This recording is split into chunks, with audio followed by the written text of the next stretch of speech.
Mom's presentation.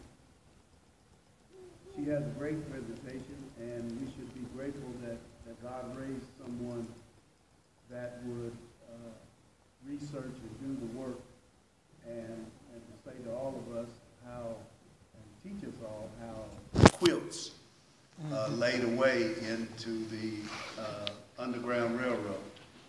But before that, we want to express that there has always been a deep and proud, rich African culture, and have certainly contributed much to this world.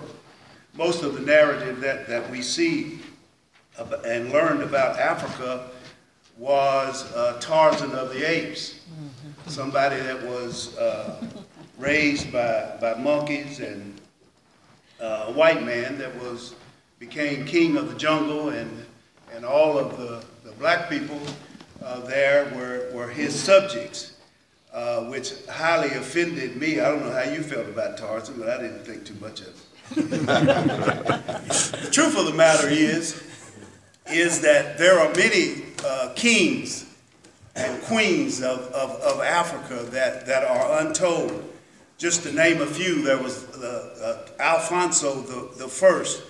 He was one of the first rulers of Africa that modernized Africa, encouraged his people to become Christians and to learn skills of masonry and agriculture, and really led his people into the modern area, and even established schools in Africa. And he was one of the first rulers that resisted the slave trade.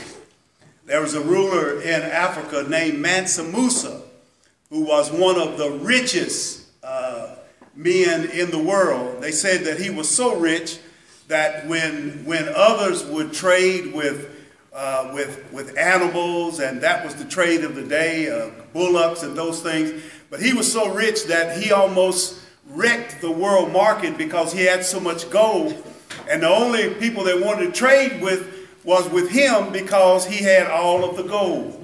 That was Mansa Musa. And of course we know that the great queens of Africa, they took on the name of Candace. Many of us have read the scriptures, and we know of Philip when he went down to the carriage, and there was a eunuch of the Queen Candace, and there he read the scriptures, and Philip asked him, do you understand what they're reading? He said, how can I, except someone explains it to him? That eunuch was saved that day, went back to Ethiopia and established many churches of Christianity. So there is a great tradition of Africa and its presentation and to the world. But imagine yourself, as we get to my mother, imagine yourself in your own home, to bring it close.